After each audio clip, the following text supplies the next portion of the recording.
Hoje nossa irmã Sueli vai dar sequência ao estudo e parece que hoje não é esclarecendo, hoje esclarecendo dúvidas. Se alguém tiver alguma perguntinha para fazer, pegue papel lá na livraria, faça as questões que nós vamos hoje aqui, a Sueli vai esclarecer as dúvidas.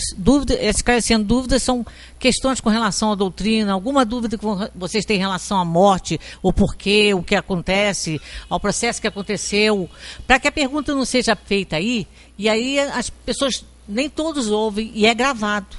Vocês escrevem, ela vai ler a perguntinha aqui e vai responder. E a dúvida de um é de muita gente, pode ter certeza.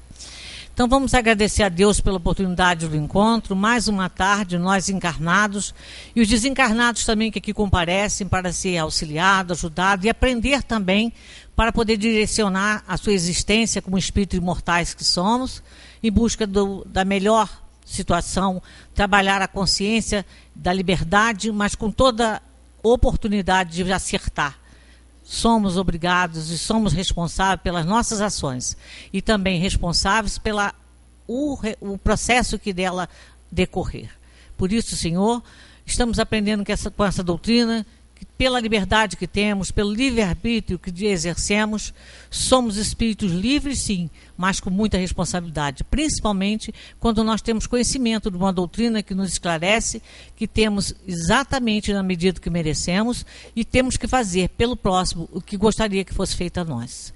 Que a paz e a luz nos envolva e que os bons amigos espirituais, mentores dessa casa, mentor de cada um, possam nos auxiliar. Graças vos damos que assim seja. Então vamos lá, meu irmãozinho. Se vocês não tiverem pergunta, sempre vai ter alguma pergunta aqui que não foi respondida da outra vez. Uma boa tarde a todos. Vamos, portanto, a essa reunião, que sempre ela é importante, porque às vezes as pessoas querem ver algum assunto abordado e não dão sorte de vir no dia que ele foi abordado, ou não foi, também tem isso. A gente vai escolhendo os temas, vai seguindo ali no Livro dos Espíritos, na reunião de terça, principalmente. Domingo o tema é livre. Então, os palestrantes trazem aqueles temas que estão sendo mais pedidos, muitas vezes, em conversa com as pessoas, que possa explicar um pouquinho o que está acontecendo no mundo todo, Hoje nós tivemos um terremoto lá na Nova Zelândia, que foi trágico também. Então, nós estamos vendo aí o planeta em ebulição, O planeta todo. Isso já era até de se esperar. Então, essa reunião a última do mês, ela é interessante nesse sentido. Às vezes, na abordagem do tema, escapa uma coisinha ou outra, ou algo não ficou bem explicado. Porque, com certeza, quando vocês não entenderem, é porque não foi bem explicado. Porque não existe nada difícil, existe quem não sabe explicar, Então, a gente, às vezes, não consegue alcançar. Lá, você viu se tem alguma lá, Valzari? Não vi, não. Na caixinha? Enquanto a gente vê, tem alguém que queira perguntar?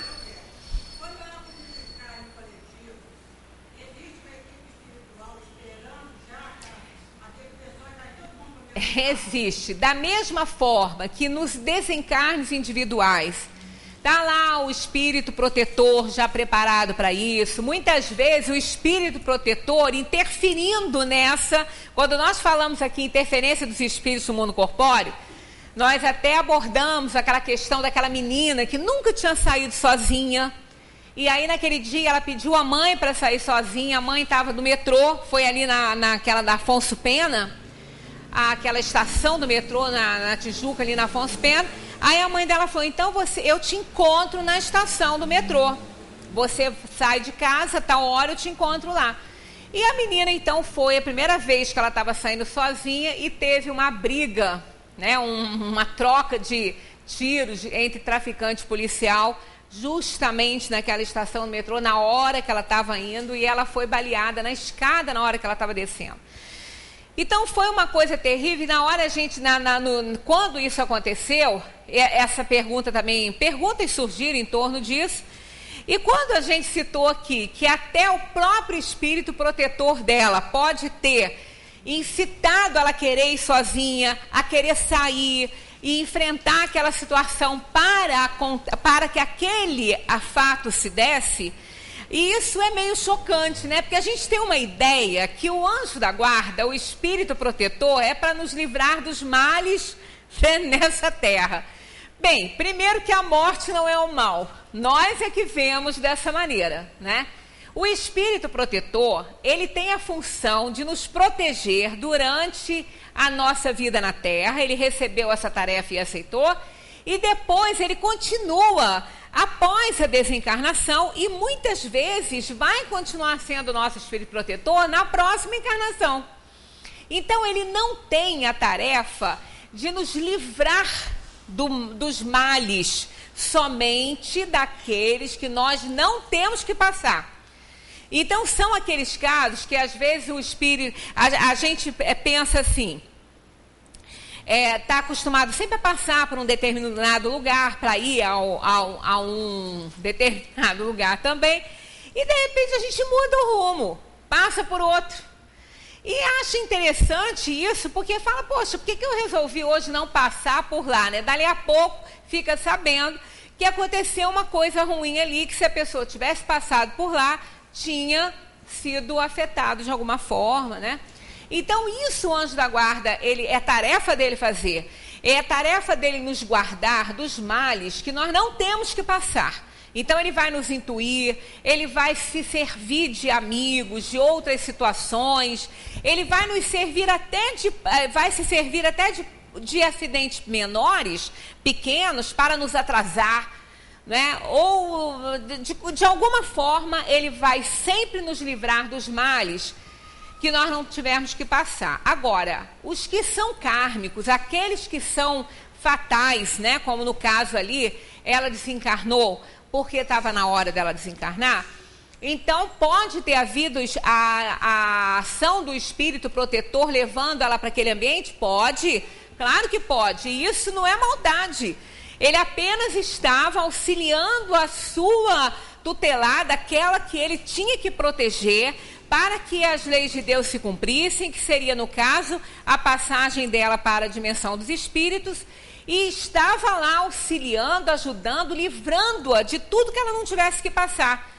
Então, a gente sabe que o espírito protetor nos socorre nessas horas e em todas as outras, mas não nos livra dos males pelos quais a gente tem que passar. Isso ele não vai nos livrar, né?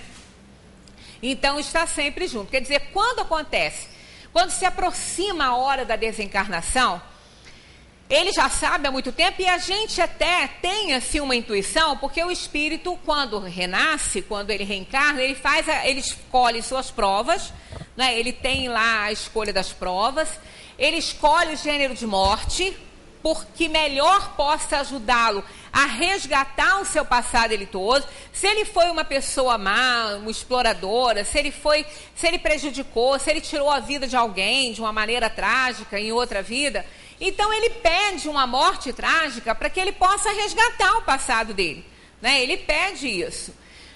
E nesses casos, ele já mais ou menos sabe o tempo que ele vai viver, porque assim, a gente não sabe o momento exato, mas o tempo de vida na Terra, o espírito tem noção de quanto ele vai viver aqui na Terra. Então a espiritualidade já sempre sabe disso tudo, o anjo da guarda, espíritos socorristas que vão nos ajudar nesse momento da morte, que a gente não está sozinho, a gente nunca vai estar desamparado. Agora, nesses flagelos, assim, nessas mortes coletivas, como esse terremoto de hoje, né, o que nós passamos aqui em Friburgo, com certeza, a espiritualidade já está sabendo disso, está já se preparando para isso, né? Os centros, nas reuniões mediúnicas, costumam receber mensagens já de alerta para esses fatos que vão acontecer, pedindo que as pessoas tenham fé, tenham confiança, que dias difíceis virão. Aqui mesmo, nas nossas reuniões mediúnicas, nós estamos sempre recebendo uma mensagem ou outra de espíritos que vêm pedindo que a gente tenha muita confiança em Deus, que a gente fortaleça a nossa fé.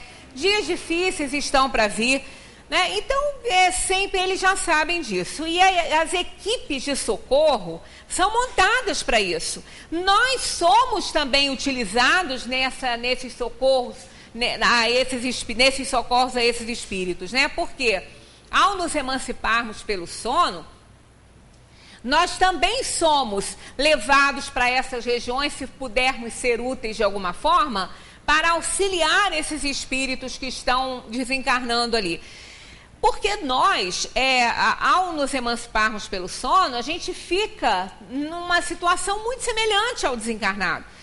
O corpo está lá dormindo, nós nos emancipamos com o perispírito, que é o perispírito que vai ser a roupa, né? Que é a roupa, a forma com que os espíritos se fazem visíveis após a perda do corpo físico.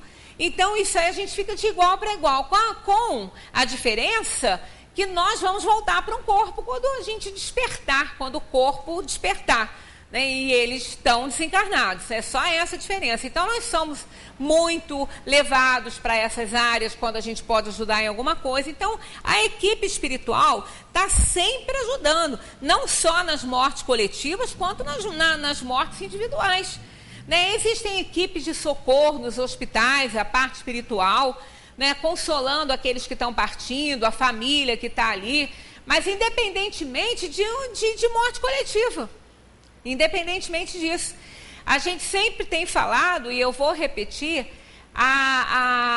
para o espírito é irrelevante morrer junto com uma porção de outros espíritos que estão desencarnando ou sozinho. Né? Porque nenhum vai ficar sozinho. Se a gente morre no quarto da nossa casa lá, dormindo, na nossa cama lá, né? Que a gente fala dormindo, mas a gente não morre dormindo, não. Os espíritos dizem que a gente não morre dormindo. Que qualquer ameaça ao corpo, um mau funcionamento de um órgão, uma ameaça que venha de fora, né? Uma ameaça interna ou externa, o espírito percebe e volta. Muitas vezes ele não tem como salvar, né? Então vai haver desencarnação, mas ele vem, ele está sempre presente. Os espíritos não correm esse risco de chegar e encontrar o corpo morto. Não existe isso. Há uma sintonia muito grande, há um magnetismo muito forte entre o corpo e o espírito que está encarnado. Então, qualquer ameaça, sendo ela interna, né, por um mau funcionamento orgânico, uma coisa qualquer, ou externa, ameaça de alguém que possa chegar e querer nos fazer mal, nós vamos acordar. É tão rápido que, muitas vezes, a pessoa que assiste isso pensa que não. Né? Pensa que morreu dormindo, mas na verdade até os ataques mesmo, né? Como às vezes as pessoas são atacadas dormindo, esfaqueadas, né? Baleadas dormindo, isso aí não acontece por acaso e não acontece sem a permissão de Deus. Está na hora daquela alma desencarnar, se for de uma maneira trágica, podem ser utilizadas essas pessoas, né? Com essas intenções aí ruins. E acabam fazendo a coisa acontecer. Mas o espírito, já percebendo isso, ele volta para o corpo, ele está ali presente e o anjo da guarda está ali socorrendo. Então não existe essa possibilidade, né, da gente morrer dormindo, e sempre o socorro espiritual é constante, é presente para todas as criaturas. Para todas as criaturas, para os crentes, para os não crentes, para os ateus, para os deístas, porque Deus não faz essa separação. Somos todos filhos de Deus, todos irmãos uns dos outros, e Deus socorre a todas as criaturas. Agora, existe aquela situação do espírito não perceber ajuda. Isso aí é uma das coisas mais comuns. Nessa situação assim, por isso que nós temos que fazer, assim, mandar uma energia muito boa, muito cheia de otimismo, né? De luz para essas regiões que foram devastadas, né? Não só as regiões onde desencarnaram pessoas, mas qualquer uma dessas regiões que foram aí devastadas, a gente deve fazer uma mentalização muito boa e mudar o cenário, né? Mentalizar um cenário diferente naquela região ali, né? Se a região está devastada, é um monte de terra, né? É um monte de barro, não se vê mais nada, parece um deserto.